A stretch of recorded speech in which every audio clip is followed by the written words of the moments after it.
Hello, नमस्कार. ही आहे माझी सोसायटी विघ्नहर टॉवर्स आणि यंदाचं मागी गणेशोत्सवाचं हे 5वं वर्ष आहे. यावर्षी केदारनाथ मंदिराचा देखावा खूप सुंदर केला होता. गणपती अथर्वशीर्षाचं पठण झालं आणि संध्याकाळची आरती मात्र आमच्याकडे खूप जोरदार असते.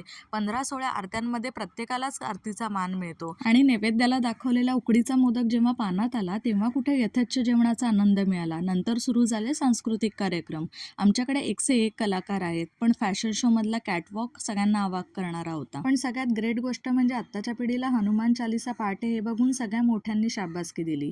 नंतर बडबड गीतं झाली, भक्तिगीतं झाली. हम साथ साथेचा फील घेऊन सगळी 1970-80 अशा जुन्या काळातली गाणी म्हणून झाली. नंतर गाणी आठवेनाशी झाली. मुलांनाही झोपायला लागली.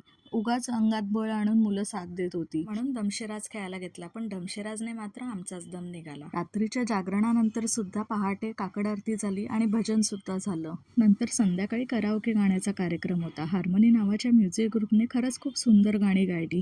त्यांच्या गाण्यावर सगळ्यांनीच ठेका धरला आणि आमच्याकडे प्रेक्षकांचा प्रतिसाद खरंच खूप जोरदार होता. सगळ्यांनी उत्स्फूर्तपणे दाद दिली आणि कितीही लेझिम नृत्य करत हसतमुखाने निरोप द्यायचं ठरवलं तरीसुद्धा गणपती बाप्पाचं विसर्जन झाल्यानंतर मात्र भरूनच येतं. कार्यक्रमाच्या शेवटी सुद्धा सगळ्यांना सगळं मिळालं आहे ना याची खातरजमा मोठे करत होते. अशी आहे माझी एक्सटेंडेड फॅमिली. हा व्लॉग कसा वाटला नक्की सांगा. बाय.